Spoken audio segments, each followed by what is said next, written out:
Hey, welcome to What's the Tea, the Translink Podcast. I'm your host, John Jang. Here's what we're talking about on this episode. Coast Mountain Bus Company and Pacific Autism Family Network present Supporting Your Neurodivergent Passengers. What is a transit experience like for people living with autism? Let's tap in to What's the Tea. The next station is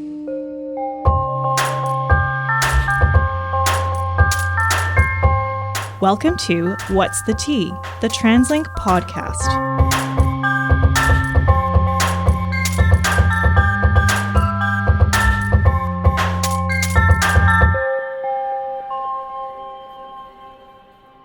In April 2025, Translink announced that the Coast Mountain Bus Company, in partnership with the Pacific Autism Family Network, updated the bus operator training program to improve the transit experience for neurodivergent customers in Metro Vancouver. A new 14-minute training video provides current and new operators with facts, figures, and insights about transit customers who are part of the neurodivergent community.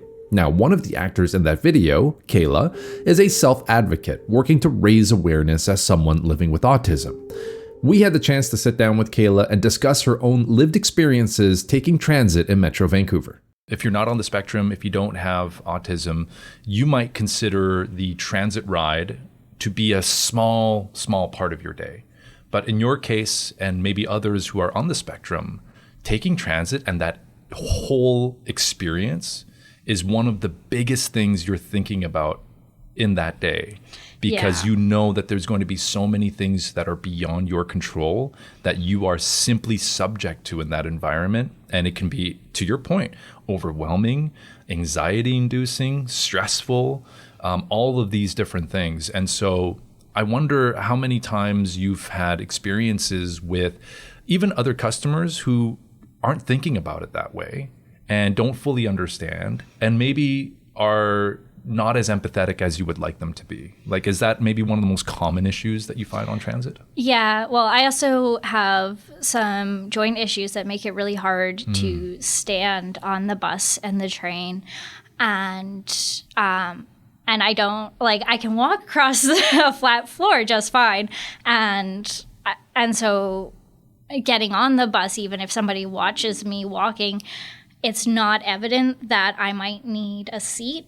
And so if I can't find a seat further back and I have to take up one of those seats that's meant for people who are elderly or have disabilities, the minute somebody gets on the bus who also might need that seat, I'm one of the first people they might expect to get up because I'm young, I look healthy, I look capable.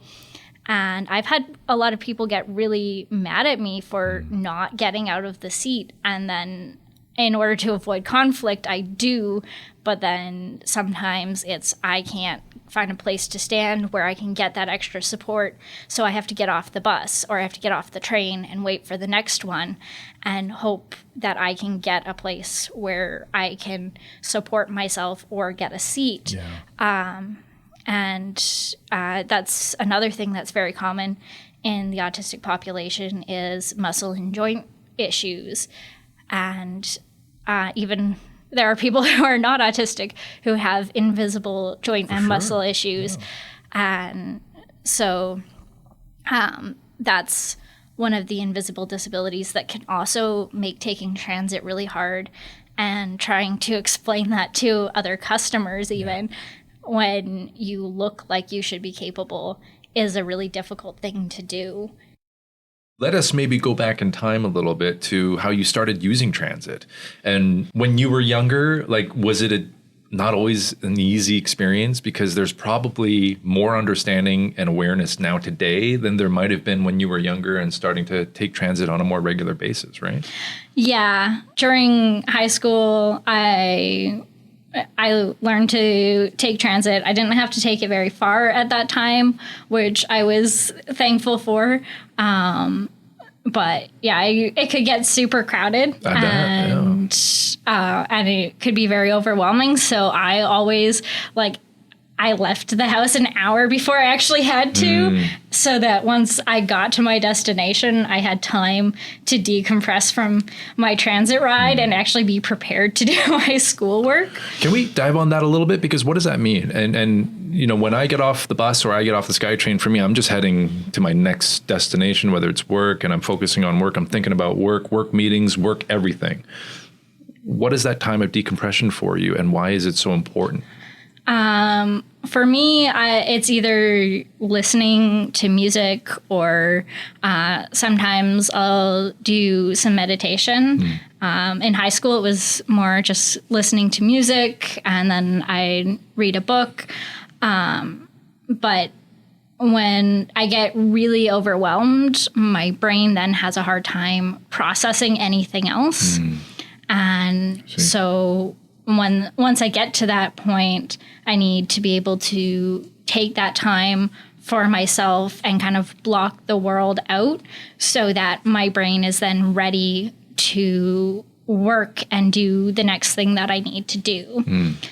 And so, yeah, if it's been a very overwhelming bus ride, I can't just jump straight into schoolwork or now my regular job, because my brain is just so overloaded that it literally will not let me do anything else. It's like going to the gym and you've had this great intense workout. Your muscles are sore. You can't just like start doing a 500-meter swim like back and forth or whatever it is. So you got to give yourself a chance to rest, recuperate, re-energize, and then the next task is more accomplishable that way, right? Yes. Yeah, I see. That makes a lot of sense.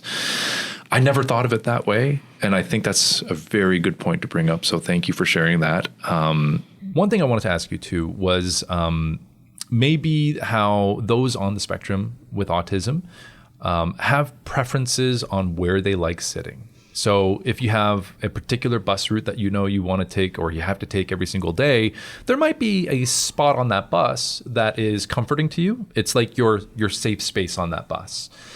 In this scenario, let's say that it's a mostly empty bus and that favorite spot of yours happens to be next to someone. When you sit down in your favorite spot, to you, it's not a problem because this is your area and a place where you're feeling safe in a very busy, kind of chaotic environment. But that person you just sat next to might now be thinking, this bus is mostly empty. Why are you deciding to sit next to me of all places? There's like several empty chairs here. And I think that's also where, again, you shouldn't make assumptions and you need to show a little bit more empathy and understanding. But take us through that experience. Maybe you've been in that position before. I haven't personally, but I do have a younger brother who he has Down syndrome, but he definitely has that struggle. He definitely likes specific seats on the bus if he can get them. Sure. He is a little bit more flexible than some people, but if his seat is open that he likes to sit in, whether or not somebody is in the next seat, he's going to sit there. And he doesn't understand that might not be the most appropriate thing. Although, thankfully with him, most people, because it is a visible disability, most people see it and they're like, oh, he doesn't understand. But there are a lot of autistic people who are the same way. And some people who are very rigid that they really need that seat because that's their comfort zone, or maybe it's that they went through transit training with a program and every time that they were on the bus with their worker, that was where they sat. And now they're by themselves and that spot is taken, but that's where they feel like they need to sit because that's where they sat during their training and that's the routine that they got used to. It's familiar to them. Yeah. And so it makes it, so it can be really difficult on both sides for the autistic person and for the person who's just sitting there going, I don't understand why you need this seat. It's a really difficult situation to deal with because most autistic people aren't going to come out and say, I'm autistic and that's my comfort place. And some of them might even not know how to verbalize it. They just know that that's where they feel safe. And so even telling the person to try and help them understand might not be something that they're capable of. Yeah. Which makes it even harder. And we are Canadians at the end of the day. Like, we're innately polite people. So we don't want to get into the habit of like asking people like, what's wrong with you, right? Like, that's not how Canadians are taught. Like, it's in our nature to be just more reserved, I suppose, and a little bit more understanding. But when that situation happens, you know, you're just thinking like, well, why is this person choosing to sit next to me if there's an empty bus? And I don't know that enough people are thinking about the invisible disabilities, people that are on the spectrum, autism, as being one of those answers. And when you do understand that, when you do realize that this is what's happening, you're no longer feeling like, oh, like there's no threat. You know, like I totally understand. And if anything, I want to make sure that they're comfortable too, because transit should be comfortable. Yeah. For everyone. And so that's the goal. And I wish there was an easier way to kind of bridge that gap, because it's hard sometimes for people to understand that if they don't have the experience of maybe knowing someone that's on the spectrum or family member or something like that, right? Yeah. And yeah, I think the best thing we can really do is just raise that awareness so that more people are aware that this might be what the person next to them is struggling with. And even though it's not visible, it's there.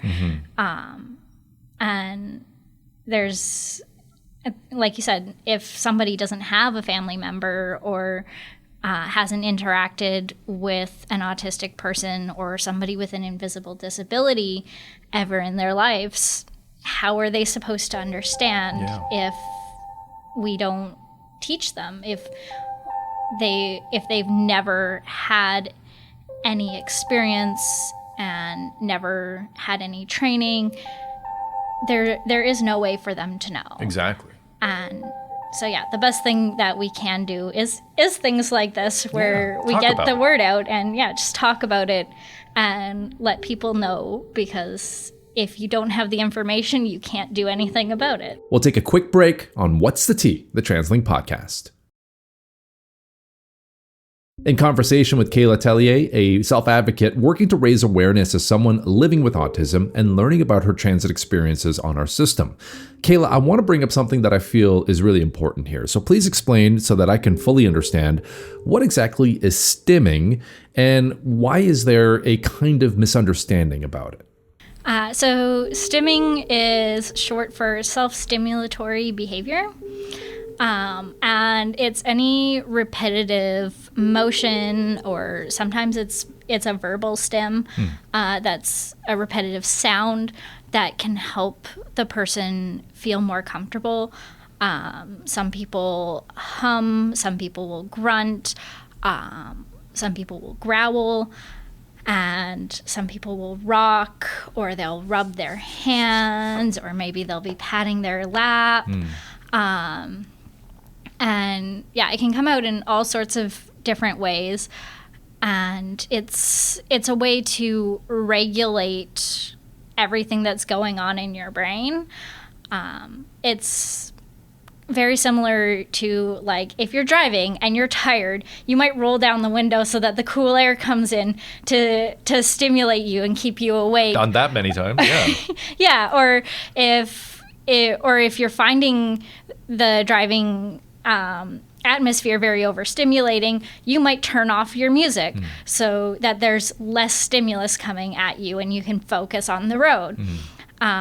So it's a very similar idea to that, only like for an autistic person, our brains don't filter out a lot of the sensory stimuli that a typical person's brain will. And so we're getting a lot more sensory information than the average person. Right. And so an environment that you might not find overwhelming could be really overwhelming for me. Definitely. And it's the way that that autistic people handle those situations. And it might just look a little different than like how you would handle something that's overwhelming. And like even like a lot of people will click pens. That's a stim. Right. And even like a typical person will sit there and click a pen. Right. And it just happens more frequently and more obviously for the autistic population. Got you. And I think like this, we kind of as a society saw people realize how beneficial stimming can be when we had the sudden urge of fidget spinners, right? Because everyone realized like, oh, it's actually super convenient to have this neat little gadget. There's so many different kinds of fidget spinners, so I can't describe exactly what they look like. But a lot of my friends got one, and they really found it so beneficial to have this thing, whether it's a ring or just something you can just play with, because it just brings you a sudden sense of calmness. And to your point, that's what stimming is. It's like, in some cases, it's a invisible fidget spinner that can be something you control through your own body, words, singing, humming, whatever it might be, and it brings you that inner calmness. So if you're listening and you don't, if you're not autistic, and if you've at least had a chance to use a fidget spinner, maybe you kind of understand what we're talking about here. Yeah, I think the fidget spinners really helped out with people understanding the fidgets or the stims of autistic people and people with ADHD who really need it on like a daily basis. And then other people, like you said, other people got the fidget spinners, and it kind of closed that gap a little of misunderstanding, where more people were like, hey, yeah, this is actually really helpful. I kind of understand where you're coming from. And it was really neat when that became a big thing, because it became a lot easier to like tell people and have that understanding. You know, as we leave this conversation, is there one major or key takeaway that you want more people to maybe just bring with them on a day-to-day basis the next time they're on the bus or on a SkyTrain?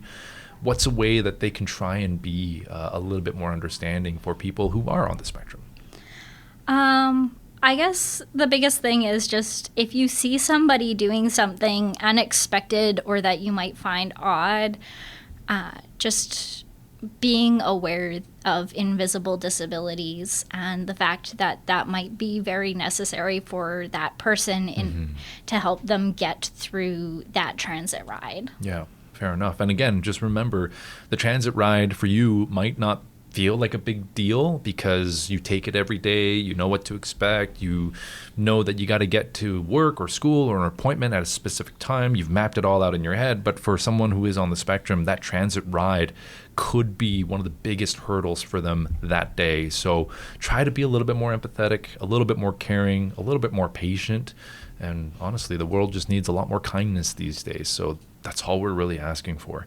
Kayla, really appreciate you giving us some time here and being able to share your experiences and your thoughts and your perspectives with us. Really appreciate this. Thank you so much. Thank you for having me. Making transit a more comfortable experience for everyone isn't going to happen overnight. A lot of important work is being done behind the scenes, and conversations like this help us get there. Just by sharing her insight today and taking us through her lived experiences, Kayla has already taught me so much about things that I simply didn't know or realize before.